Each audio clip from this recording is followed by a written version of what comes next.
जो पीड़ा आप सह रहे हैं उसका मुझे पूरा एहसास है।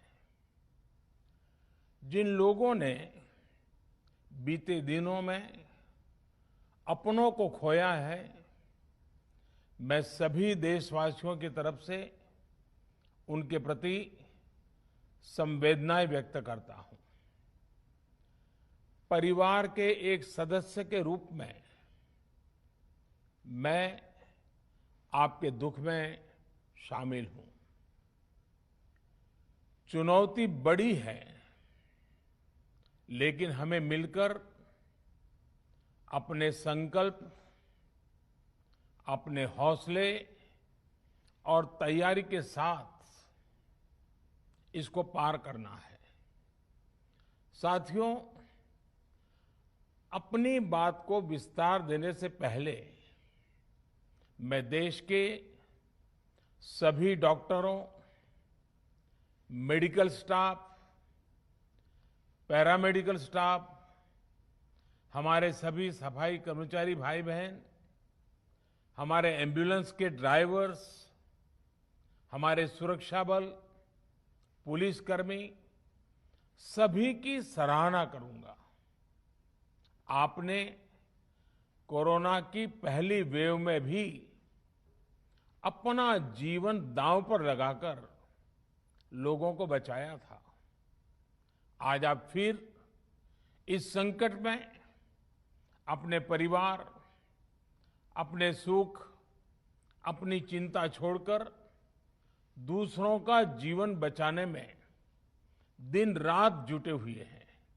साथियों, हमारे शास्त्रों में कहा गया है, त्याज्यम न धैर्यम विदुरेऽपि काले, अर्थात कठिन से कठिन समय में भी हमें धैर्य नहीं खोना चाहिए। किसी भी परिस्थिति से निपटने के लिए हम सही निर्णय लें, सही दिशा में प्रयास करें, तभी हम विजय हासिल कर सकते हैं। इसी मंत्र को सामने रखकर आज देश दिन रात काम कर रहा है। बीते कुछ दिनों में जो फैसले लिए गए हैं, जो कदम उठाए गए हैं, वो स्थिति को तेजी से सुधारेंगे। इस बार कोरोना संकट में देश के अनेक हिस्से में ऑक्सीजन की डिमांड बहुत ज्यादा बढ़ी है। इस विषय पर तेजी से और पूरी संवेदनशीलता के साथ काम किया जा रहा है। केंद्र सरकार, राज्य सरकारें, प्राइवेट सेक्टर, सभी की पूरी कोशिश है कि हर जरूरतमंद को ऑक्सीजन मिले। ऑक्सीजन प्रोडक्शन और सप्लाई को बढ़ाने के लिए भी कई स्तरों पर उपाय किए जा रहे हैं। राज्यों में नए ऑक्सीजन प्लांट्स हो, 1 लाख नए सिलेंडर पहुंचाने हो, औद्योगिक इकाइयों में इस्तेमाल हो रही ऑक्सीजन का मेडिकल इस्तेमाल हो, ऑक्सीजन रेल हो, हर प्रयास किया जा रहा है। साथियों, इस बार जैसे ही कोरोना के केस बढ़े, देश के फार्मा सेक्टर ने दवाइयों का उत्पादन और बढ़ा दिया है। आज जनवरी-फरवरी की तुलना में देश में कई गुना ज्यादा दवाइयों का प्रोडक्शन हो रहा है। इसे अभी और तेज किया जा रहा है। कल भी मेरी देश की फार्मा इंडस्ट्री के बड़े जो प्रमुख लोग हैं, उसके जो एक्सपर्ट लोग हैं, उनसे बहुत लंबी चर्चा हुई है। प्रोडक्शन बढ़ाने के लिए हर तरीके से दवाई कंपनियां की मदद ली जा रही है। हम सौभाग्यशाली हैं कि हमारे देश के पास इतना बड़ा मजबूत फार्मा सेक्टर है जो बहुत अच्छी और तेजी से दवाइयां बनाता है। इसके साथ ही अस्पतालों में बेड की संख्या को बढ़ाने का भी काम तेजी से चल रहा है।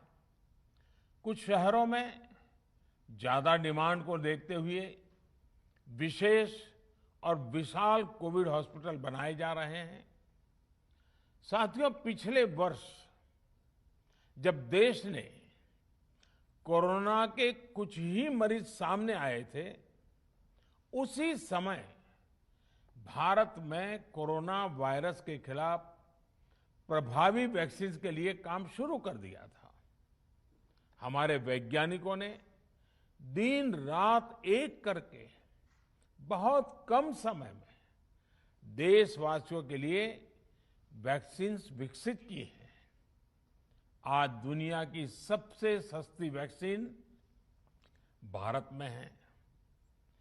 भारत की कोल्ड चेन व्यवस्था के अनुकूल वैक्सीन हमारे पास है। इस प्रयास में हमारे प्राइवेट सेक्टर ने इनोवेशन और एंटरप्राइज की भावना का बेहतरीन प्रदर्शन किया है। वैक्सीन्स की अप्रूवल्स और रेगुलेटरी प्रोसेसेस को फास्ट ट्रैक पर रखने के साथ ही सभी साइंटिफिक और रेगुलेटरी मदद को बढ़ाया गया है। यह एक टीम एफर्ट है जिसके कारण हमारा Bharat 2 made in India vaccine के साथ दुनिया का सबसे बड़ा टीकाकरण अभियान शुरू कर पाया। टीकाकरण के पहले चरण से ही गति के साथ ही इस बात पर जोर दिया गया कि ज्यादा से ज्यादा क्षेत्रों तक, जरूरतमंद लोगों तक वैक्सीन पहुंचे। दुनिया में सबसे तेजी से भारत में पहले 10 करोड़, फिर 11 करोड़ और अब 12 करोड़ वैक्सीन डोज दिए गए हैं। आज कोरोना से इस लड़ाई में हमें हौसला मिलता है कि हमारे health care workers, frontline corona warriors और सीनियर सिटीजन्स के एक बड़े हिस्से को वैक्सीन का लाभ मिल चुका है। साथियों, कल ही वैक्सीन को लेकर हुए एक और अहम फैसला भी हमने किया है। 1 मई के बाद से 18 वर्ष के ऊपर के किसी भी व्यक्ति को वैक्सीनेट किया जा सकेगा। अब भारत में जो वैक्सीन बनेगी उसका आधा हिस्सा सीधे राज्यों और अस्पतालों को भी मिलेगा। इस बीच गरीबों, बुजुर्गों, निम्न मध्यम वर्ग के लोग 45 वर्ष की आयु के ऊपर के व्यक्तियों के लिए केंद्र सरकार का जो वैक्सीन कार्यक्रम चल रहा है वो भी उतनी ही तेजी से जारी रहेगा।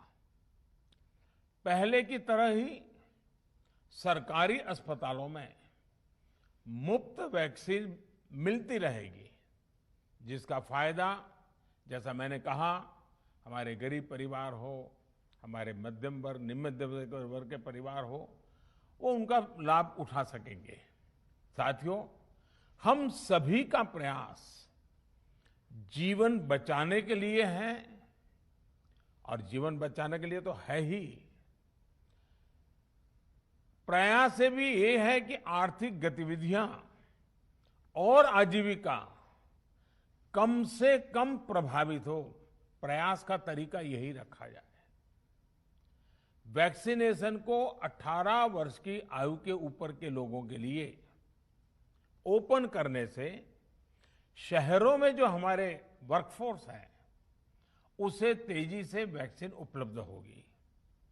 राज्यों और केंद्र सरकार के प्रयासों से श्रमिकों को भी तेजी से वैक्सीन मिले लगेगी। मेरा राज्य प्रशासन से आग्रह है कि वो श्रमिकों का भरोसा जगाए रखे। उनसे आग्रह करें कि वो जहां है वहीं रहे। राज्यों द्वारा दिया गया ये भरोसा उनकी बहुत मदद करेगा कि वो जिस शहर में हैं वहीं पर अगले कुछ दिनों में वैक्सीन भी लगेगी और उनका काम भी बंद नहीं होगा। साथियों, पिछली बार जो परिस्थितियां थी वो अभी से काफी भिन्न थी। तब हमारे पास इस वैश्विक महामारी से लड़ने के लिए कोरोना स्पेसिफिक मेडिकल इंफ्रास्ट्रक्चर नहीं था। आप याद करिए देश की क्या स्थिति थी।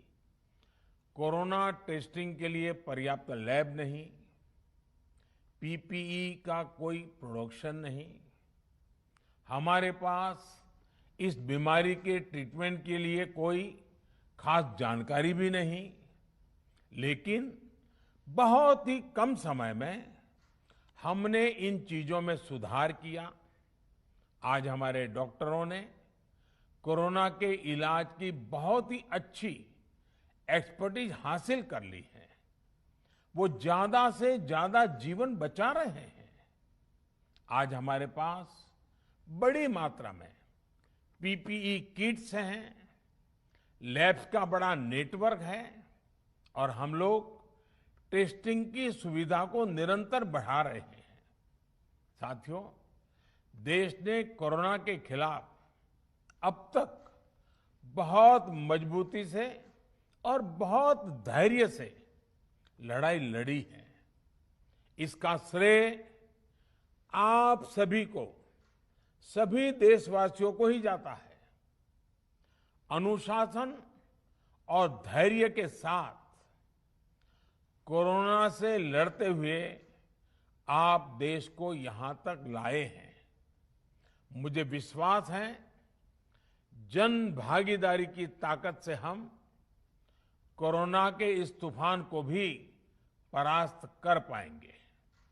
आज हम अपने चारों ओर देख रहे हैं कि कैसे कई लोग, कई सामाजिक संस्थाएं जरूरतमंदों तक मदद पहुंचाने में दिन रात जुटे हैं। दवाई पहुंचाना हो, खाने या रहने की व्यवस्था करनी हो, लोग पूरे मनोयोग के साथ काम कर रहे हैं।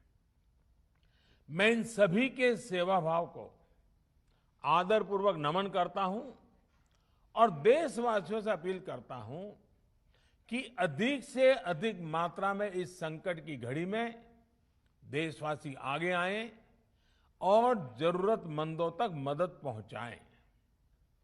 समाज के पुरुषार्थ और सेवा के संकल्प से ही हम ये लड़ाई जीत पाएंगे।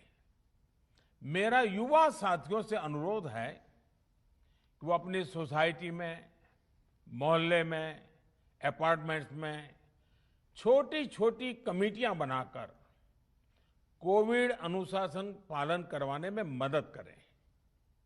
हम ऐसा करेंगे तो सरकारों को न कभी कंटेनमेंट जोन लगाने की जरूरत पड़ेगी, न कर्फ्यू लगाने की जरूरत पड़ेगी और लॉकडाउन का तो सवाल ही नहीं उठता है, आवश्यकता ही नहीं पड़ेगी। स्वच्छता अभियान के समय देश में जागरूकता फैलाने के लिए मेरे बाल मित्रों ने बहुत मदद की थी। छोटे छोटे बालक, 5वीं, 7वीं, 8वीं, 10वीं में पढ़ने वाले, उन्होंने घर के लोगों को समझाया था, मनाया था। उन्होंने बड़ों को भी स्वच्छता का संदेश दिया था। आज मैं फिर अपने बाल मित्रों से एक बात विशेष तौर पर कहना चाहता हूं। मेरे बाल मित्र, घर में ऐसा माहौल बनाइए कि बिना काम, बिना कारण घर के लोग घर से बाहर न निकले। आपकी जीत बहुत बड़ा परिणाम ला सकती है। प्रचार माध्यमों से भी मेरी प्रार्थना है कि ऐसे संकट की घड़ी में वो लोगों को सतर्क और जागरूक करने के लिए जो प्रयास कर रहे हैं उसे और बढ़ाएं। इसके साथ ही इसके लिए भी काम करें कि डर का माहौल कम हो सके, लोग अफवाह और भ्रम में न आए। साथियों, आज की स्थिति में हमें देश को लॉकडाउन से बचाना है। मैं राज्यों से भी अनुरोध करूंगा कि वो लॉकडाउन को अंतिम विकल्प के रूप में ही इस्तेमाल करें। लॉकडाउन से बचने की भरपूर कोशिश करनी है और माइक्रो कंटेनमेंट जोन पर ही ध्यान केंद्रित करना है। हम अपनी अर्थव्यवस्था की सेहत भी सुधारेंगे और देशवासियों की सेहत का भी ध्यान रखेंगे। साथियों, आज नवरात्रि का आखिरी दिन है। कल रामनवमी है और मर्यादा पुरुषोत्तम श्री राम का हम सभी को यही संदेश है कि हम मर्यादाओं का पालन करें। कोरोना के इस संकट काल में कोरोना के बचने के जो भी उपाय है, कृपया करके उनका पालन 100% करिए। दवाई भी, कड़ाई भी, इस मंत्र को कभी भी भूलना नहीं है। ये मंत्र जरूरी है, वैक्सीन के बाद भी जरूरी है। रमजान के पवित्र महीने का भी आज 7वां दिन है। रमजान हमें धैर्य, आत्मसंयम और अनुशासन की सीख देता है। कोरोना के खिलाफ जंग जीतने के लिए अनुशासन भी, उसकी भी उतनी ही जरूरत है। जब जरूरी हो तभी बाहर निकले। कोविड अनुशासन का पूरा पालन करें। मेरा आप सभी से यही आग्रह है। मैं आपको फिर ये भरोसा देता हूं, आपके इस साहस, धैर्य और अनुशासन के साथ जुड़कर आज जो परिस्थितियां हैं उन्हें बदलने में देश कोई कसर नहीं छोड़ेगा। आप सभी स्वस्थ रहें, आपका परिवार स्वस्थ रहे, इसी कामना के साथ मैं अपनी बात समाप्त करता हूं। आपका बहुत बहुत धन्यवाद।